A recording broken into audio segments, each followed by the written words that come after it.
Hello everyone, this is Satyam and welcome to English by Satyam YouTube चैनल। My dear friends, I hope कि आप सभी लोग स्वस्थ होंगे और अपनी स्टडीज़ में पूरी डेडिकेशन और कमिटमेंट के साथ इंगेज होंगे। दोस्तों, हमने लास्ट वीडियो में कॉल से रिलेटेड हमने 6 फ्रेजल वर्ब्स दोस्तों हमने सीखा। तो आई होप कि आपने लास्ट क्लास को प्रॉपर रिवाइज किया होगा और इस क्लास को सीखने के लिए आप तैयार होंगे। तो बिना डिले करते हुए अपनी वीडियो को हम स्टार्ट करते हैं। तो दोस्तों, हमारी 7th नंबर की फ्रेजल वर्ब क्या है, ध्यान समझते हैं। ठीक है दोस्तों, तो ध्यान से देखिएगा। 7th आपका जैसे मैंने लिया कॉल ऑन, ठीक है। फिर इसके बाद दोस्तों जैसे मैंने लिया कॉल राउंड, फिर दोस्तों मैंने ले लिया कॉल अराउंड, कॉल बाई और कॉल इन ऑन। ठीक दोस्त, तो इसको आप 8 बोल सकते हो, इसको आप 8 बोल सकते हो, इसको 9 बोल सकते हो, इसको 10 और ये 11। ठीक है, call on, call round, call around, call by, call in on. इन सब की दोस्तों एक मीनिंग है, इन सब की एक कॉमन मीनिंग है जो आपके एग्ज़ाम में मोस्टली पूछी जाती है। इसका मतलब क्या होता है? To visit a person, to visit a person, to visit a person for a short time, for a short time, for a short time. इन सब का एक मतलब होता है किसी पर्सन से मिलने जाना थोड़े समय के लिए, उसको हम क्या बोलते हैं? उसको हम बोलते हैं, चाहे वो आप कॉल ऑन बोलो, ठीक है। सब में टेक्निकल डिफरेंस है, लेकिन दोस्तों अगर ऊपर ऊपर से देखोगे सबकी मीनिंग यही होती है। चाहे आप बोलो call on, call round, call by और कॉल इन ऑन, मतलब क्या होता है? किसी पर्सन से मिलने जाना थोड़े समय के लिए, for a short time, for a short time. अब दोस्तों एक बार देख लो इनको, कॉल ऑन हो गया, कॉल राउंड हो गया, कॉल राउंड हो गया, कॉल बाई हो गया और कॉल इन ऑन हो गया। जैसे अब मैं जैसे एग्जाम्पल्स पर लूँ, तो जैसे मैंने एग्जाम्पल क्या लिया कि आई, ठीक है, I called on, I called on my my childhood friend, my childhood friend yesterday, yesterday मतलब मैंने कल अपने चाइल्डहुड फ्रेंड से मिला थोड़े समय के लिए, कॉल्ड ऑन, समझ गए ना? तो I called on my childhood friend yesterday. समझ गए दोस्त? बिल्कुल बेसिक सा है, बहुत ही आसान तरीका है, ठीक है। ये हो गया। तो आप चाहे जो यूज कर दो, मतलब जब आप किसी को थोड़े समय के लिए मिलने जाओगे, ठीक है, तो क्या लगाओगे? इन सब फ्रेजल वर्ब्स का यूज कर सकते हो। और जैसे मैंने दोस्तों कल आपको बताया था, अगर आपको किसी प्लेस को विजिट करना है तो क्या लगाते थे हम? कॉल एट, एट मतलब प्लेस को किसी रिप्रेजेंट करता है। तो कॉल एट मतलब क्या होता है? किसी प्लेस को विजिट करना, किसी प्लेस को विजिट करना शॉर्ट टाइम के लिए, शॉर्ट टाइम के लिए, उसको दोस्तों हम क्या बोलते हैं? उसको दोस्तों हम बोलते हैं क्या? कॉल एट बोलते हैं। ठीक दोस्त, तो ये हो गया हमारा, ठीक है, तो ये हो गए हमारे 11 फ्रेजल वर्ब्स कॉल से रिलेटेड। आइए आगे बात करते हैं। 11 हो गया, अब बात करते हैं 12 नंबर की। 12वां दोस्तों है हमारा है, 12वां दोस्तों हमारा है कॉल आउट, कॉल आउट। इसको समझने का प्रयास करते हैं कि दोस्तों क्या होता है कॉल आउट। कॉल आउट मतलब दोस्तों क्या होता है? कॉल आउट मतलब होता है to speak in a loud voice, to speak in a loud voice मतलब तेज आवाज़ में बोलना। To speak in a loud voice मतलब क्या होता है? तेज आवाज़ में बोलना, उसे बोलते हैं call out.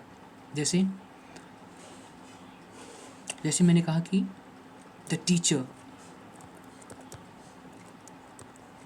The teacher called out, the teacher called out the name of, called out, the teacher called out the students. मतलब जो टीचर ने क्या किया? टीचर ने स्टूडेंट्स को जोर से पुकारा, कॉल्ड आउट किया। The teacher called out the students, ठीक है। या बोल सकते हो the teacher called out the names of students. Student जैसे हमारी अटेंडेंस होती है तो टीचर क्या करते हैं? अटेंशन लेते हैं ना, सत्यम, ठीक है, राम, ऐसे कॉल्ड आउट करते हैं ना, तो आप बोल सकते हो, चाहे ये बोलो चाहे आप इस प्रकार से कर दो, द टीचर, चलो वही एग्जाम्पल लेते हैं, ज़्यादा बेटर रहेगा, वही एग्जाम्पल लेते हैं, अटेंडेंस वाली ज़्यादा बेटर रहेगा ना। जैसे मैंने कहा, the teacher called out the names of the students, यानी जो टीचर थे उन्होंने स्टूडेंट्स के नाम को तेज़ी से पुकारा, लाउड वॉइस में पुकारा, ठीक है।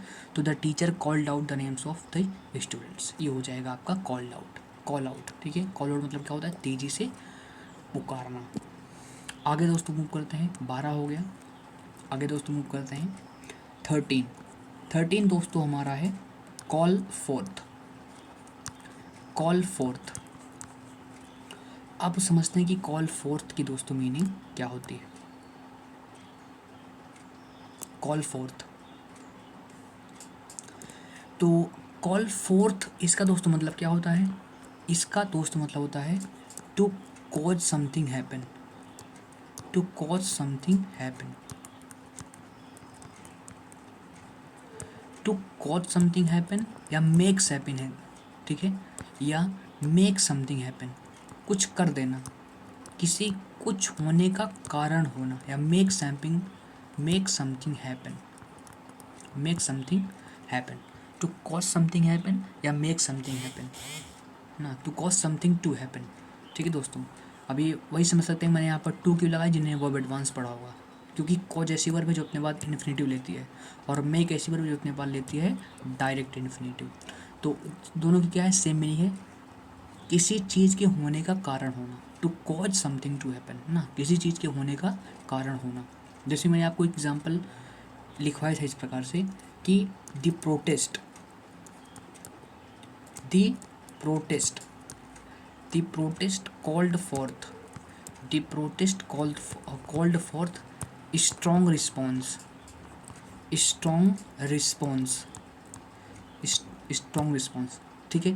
तो जो प्रोटेस्ट हुआ उससे क्या हुआ, उससे स्ट्रॉन्ग रिस्पॉन्स आया ना, उससे क्या हुआ कि स्ट्रॉन्ग रिस्पॉन्स आया। तो कॉल्ड फॉर मतलब क्या हुआ, कॉज, मतलब इससे क्या कॉज हुआ कि रिस्पॉन्स मिला, स्ट्रॉन्ग रिस्पॉन्स मिला ना। जैसे मैंने एग्जांपल भी दिया था, जैसे कोलकाता में जो डॉक्टर का मर्डर या रेप केस हुआ था ने, उसमें क्या मैंने कहा था कि जब पब्लिक ने क्या किया, पब्लिक ने प्रोटेस्ट किया तो उस पर सुनवाई हुई, गवर्नमेंट ने उस पर सुनवाई दी है, ठीक है।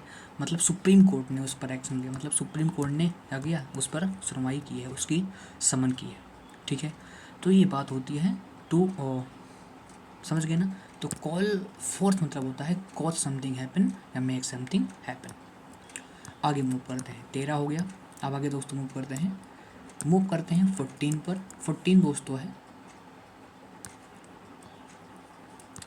कॉल फॉर या आस्क फॉर, कॉल फॉर या आस्क फॉर, दोनों की क्या है, सेम मीनिंग है। तो दोनों को समझने का प्रयास करते हैं कि इनकी दोस्तों मीनिंग क्या है। कॉल फॉर या आस्क फॉर, तो दो मीनिंग्स होती हैं इनकी। पहली मीनिंग क्या है, इसकी पहली मीनिंग है टू डिमांड, डिमांड करना, किसी चीज़ की मांग करना, पब्लिकली मांग करना, समझ गए दोस्तों। और इसकी बी दूसरी मीनिंग होती है टू रिक्वायर, आवश्यकता होना, टू रिक्वायर मतलब आवश्यक होना, क्या होना, आवश्यक होना, आवश्यक होना। और इसकी मीनिंग क्या होती है, इसकी मीनिंग होती है मांग करना, इसकी मीनिंग क्या होती है, इसकी मीनिंग होती है मांग करना, ठीक है। तो टू डिमांड मांग करना, और टू रिक्वायर मतलब आवश्यकता होना। जैसे मैं अगर एग्जांपल लिखूं, कॉल फॉर या आस्क फॉर, जैसे जैसे मैंने कहा कि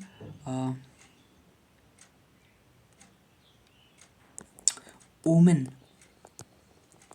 women call for, women call for या आस्क फॉर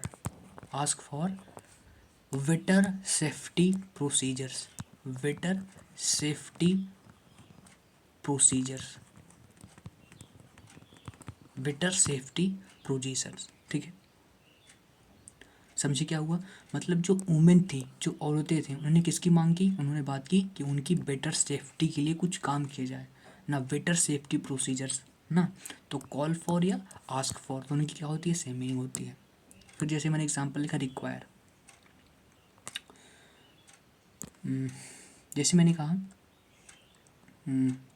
कि दिस जॉब कॉल्स फॉर या आस्क्स फॉर या ask for strong communication skills strong communication skills strong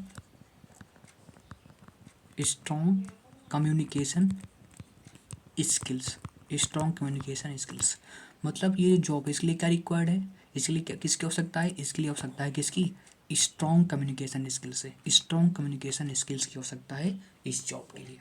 इस जॉब के लिए स्ट्रॉन्ग कम्युनिकेशन स्किल्स की आवश्यकता है। ठीक दोस्तों, बात क्लियर। तो ये हो गई हमारी फ्रेजल वर्ब कौन सी, कॉल फॉर की। ठीक है दोस्त, तो यहाँ से हमारा टॉपिक समाप्त होता है। कॉल से रिलेटेड जो भी इम्पोर्टेंट फ्रेजल वर्ब थे दोस्तों मैंने आपको करा दिया। एक बार क्या करते हैं, एक बार रिवाइज करते हैं। एक बार दोस्तों क्या करते हैं, एक बार चीज़ों को रिवाइज करते हैं। तो सबसे पहले दोस्तों हमने ये सीखा कॉल ऑन, कॉल राउंड, ठीक है, ये हमने सीखा। इन सब की दोस्तों मीनिंग क्या होती है, call on, call round, call by, call in on, मतलब क्या होता है, visit a person for a short time, ये हमने सीखा। फिर हमने दोस्तों क्या सीखा, फिर हमने एग्जाम्पल। फिर दोस्तों हमने सीखा कॉल आउट मतलब होता है किसी के नाम को पुकारना लाउडली, उसे बोलते हैं कॉल आउट। फिर दोस्तों हमने सीखा 13 कॉल फोर्थ, मतलब टू कॉज समथिंग हैपन। और हमने अंतिम सीखा दोस्तों, क्या हमने अंतिम दोस्तों सीखा, कॉल फॉर या आस्क फॉर, मतलब टू डिमांड करना या टू रिक्वायर, मतलब आवश्यकता होना। ठीक है दोस्तों, तो यहाँ से दोस्तों हमारे कॉल से रिलेटेड जो भी इंपॉर्टेंट फ्रेजल वर्ब्स होती हैं जो आपके एग्जाम में पूछी जाती हैं वो समाप्त होते हैं। ठीक है, और आई होप कि आपको क्लास पसंद आई होगी। यदि क्लास पसंद आई हो तो आप क्लास को लाइक कर देंगे, शेयर कर देंगे, और इंग्लिश बाय सत्यम सर को कर देंगे सब्सक्राइब। ठीक है दोस्तों, इंग्लिश बाय सत्यम सर को कर देंगे सब्सक्राइब। बाकी दोस्तों हम पढ़ेंगे कल की क्लास में। मिलेंगे नेक्स्ट वीडियो में। Thank you very much.